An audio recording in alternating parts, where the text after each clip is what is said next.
1954 সালের 6 মের আগে সারা বিশ্ব বিশ্বাস করত একজন মানুষের পক্ষে 4 মিনিটের সময়ের ভিতরে 1 মাইল দৌড়ানো শারীরিকভাবে অসম্ভব। কিন্তু রজার ব্যানিস্টার যখন 3 মিনিট 59.4 সেকেন্ডে সেই ফিনিশ লাইন পার হলেন, তিনি শুধু একটি রেকর্ড ভাঙেননি, তিনি ভেঙেছিলেন মানুষের মধ্যে এক অদৃশ্য দেয়াল। আচ্ছা, কেন আমরা তখনই অসম্ভবকে সম্ভব করি যখন আমাদের পিঠ দেয়ালে ঠেকে যায়? কেন চরম চাপ আর প্রতিযোগিতার মুখে আমাদের মস্তিষ্ক অবিশ্বাস্য সব উদ্ভাবন করতে শুরু করে? কেন পরীক্ষার আগের রাতে আমরা সারা বছর পড়া এক রাতে শেষ করে ফেলি? আজ আমরা জানবো সেই বৈজ্ঞানিক রহস্য যেখানে সাইকোলজি আর সায়েন্স মিলেমিশে একাকার হয়ে গেছে। মনোবিজ্ঞানের দারুণ একটি থিওরি আছে যার নাম ইয়ার্কস ডটসন ল। 1908 সালে বিজ্ঞানী রবার্ট ইয়ার্কস এবং জন ডটসন এই আইনটি প্রস্তাব করেন। তিনি বলেন যে আমাদের পারফরমেন্স এবং মানসিক চাপের মধ্যে একটি নির্দিষ্ট সম্পর্ক আছে। এই ইয়ার্কস ডটসন ল এর 3টা টার্ম আছে। একটি হচ্ছে বর্ডন জোন, একটি হচ্ছে অপটিক্যাল জোন, আর একটি হচ্ছে বার্নআউট জোন।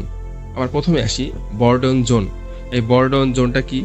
যখন আপনার ওপর কোনো চাপ নেই, আপনি অলস হয়ে পড়েন, ডোপামিন কমে যায়, অনুপ্রেরণা থাকে না, পারফরমেন্স তলানিতে। যেমন এই অবস্থায় আমরা সবসময় রিলস দেখি, অলস জীবন কাটাই, মাথায় কোনো নতুন আইডিয়া আসে না। দ্বিতীয়টি অপটিক্যাল জোন, যেটিকে আমরা স্ট্যান্ডার্ড জোন বলি।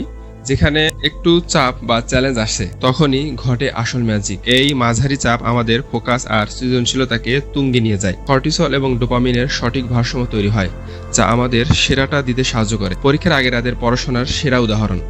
3 নম্বরে আসি বার্নআউট জোন। চাপ যখন সহ্য ক্ষমতার বাইরে চলে যায় তখন আমরা প্যানিক করি, পারফরমেন্স ভেঙে পড়ে, অতিরিক্ত কর্টিসল মস্তিষ্কের কার্যকারিতা ব্যাহত করে। অর্থাৎ উদ্ভাবনের জন্য কিছুটা চাপ বা অস্বস্তি অপরিহার্য। কমফোর্ট জোন থেকে বেরিয়ে এলেই মস্তিষ্ক তার সর্বোচ্চ ক্ষমতায় কাজ করে। কিন্তু এই চাপ আমাদের শারীরিকভাবে কিভাবে বদলে দেয়? এর উত্তর লুকিয়ে আছে নিউরোপ্লাস্টিসিটি এর মধ্যে। আমাদের মস্তিষ্ক কোনো স্থির বস্তু নয়, এটা প্লাস্টিকের মতোই নমনীয়। বিজ্ঞানীরা একে বলেন মস্তিষ্কের নিজেকে পুনর্গঠন করার ক্ষমতা। যখনই আমরা কঠিন চ্যালেঞ্জের মুখোমুখি হই, আমাদের মস্তিষ্কের নিউরনগুলো নতুন পথ বা নিউরাল পাথওয়েজ তৈরি করে। বিজ্ঞানের ভাষায় একে বলে neurons that fire together wire together. অর্থাৎ যে নিউরনগুলো একসাথে কাজ করে তারা একে অপরের সাথে আরো শক্তিশালী সংযোগ তৈরি করে। ডোপামিন এই নিউরাল কানেকশনগুলোকে শক্তিশালী করতে সাহায্য করে। প্রতিকূল পরিবেশ, নতুন অভিজ্ঞতা, এগুলোই নিউরোপ্লাস্টিক পরিবর্তন ঘটায়, যা মানুষের আবিষ্কার এবং শেখার মূল ভিত্তি।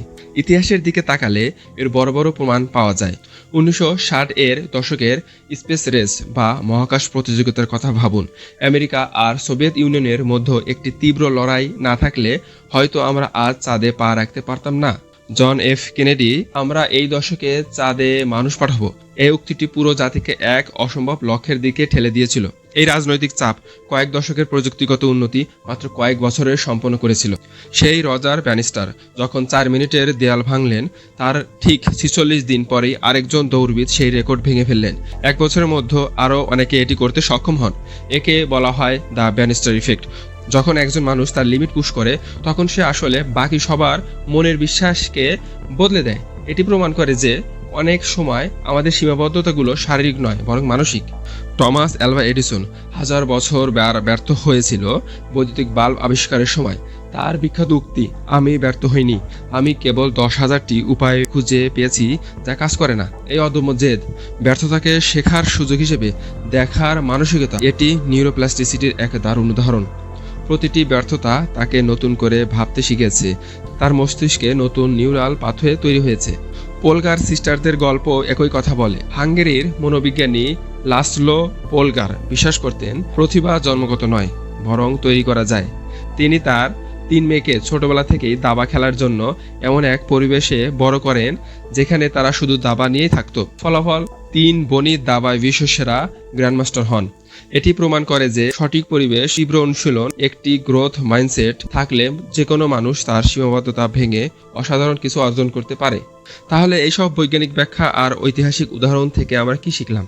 কিভাবে আমরা আমাদের জীবনে নিজেদের লিমিট ভাঙবো, নিজেদের আরো ডেভেলপ করব? কিছু পয়েন্ট আছে যেগুলোর ভিতর প্রথমটি হচ্ছে প্রোগ্রেসিভ ওভারলোড নীতি। প্রতিদিন একটু একটু করে আপনার কমফোর্ট জোন থেকে বেরিয়ে আসুন, নতুন কিছু শিখুন, কঠিন সমস্যা সমাধানের চেষ্টা করুন। সফল হলে ডোপামিন নিঃসরণ হবে, যা আপনাকে আরো বড় চ্যালেঞ্জ নিতে উৎসাহিত করবে। দ্বিতীয়টি হচ্ছে গ্রোথ মাইন্ডসেট তৈরি করুন। স্ট্যানফোর্ড ইউনিভার্সিটির মনোবিজ্ঞানী ক্যারল ডুয়েক এই ধারণাটি দিয়েছেন। বিশ্বাস করুন যে চেষ্টা আর অনুশীলনের মাধ্যমে আপনার ক্ষমতা বাড়ানো সম্ভব। ব্যর্থতাকে শেখার সুযোগ হিসেবে দেখুন। 3 নম্বর পয়েন্ট, সুস্থ প্রতিযোগিতাকে আলিঙ্গন করুন। প্রতিযোগিতাকে আপনাকে আপনার সেরাটা দিতে উৎসাহিত করে। এটি আপনার অপটিমাল জোনে পৌঁছাতে সাহায্য করে, অর্থাৎ অপটিমাল জোন হচ্ছে সেই স্ট্যান্ডার্ড জোনটা। 4, সঠিক মাত্রার চাপকে বন্ধু বানান। চাপকে ভয় না পেয়ে আপনার জন্য অপটিমাল চাপ কতটুকু তা খুঁজে বের করুন। এই চাপ আপনাকে ফোকাসড রাখবে এবং নতুন কিছু আবিষ্কারের জন্য অনুপ্রেরণা যোগাবে। আমাদের জীবনও অনেকটা এই সায়েন্টিফিক থিওরিগুলোর মতোই। আমরা কখন কোনো বড় চাপের মুখে পড়ি তখন ভয় না পেয়ে মনে রাখা উচিত, এটি আমাদের মস্তিষ্ককে রিওয়ার করার এবং নতুন কিছু আবিষ্কার করার সেরা সময়। মনে রাখবেন, the impossible is often the আনট্রাইড, অর্থাৎ অসম্ভব হলো সেটি যা এখনও চেষ্টা করা হয়নি। তাহলে আপনার জীবনের পরবর্তী বড় চ্যালেঞ্জটি কি? কমেন্টে আমাদের জানান। ভিডিওটি ভালো লাগলে একটি লাইক দিন। সবাইকে ধন্যবাদ।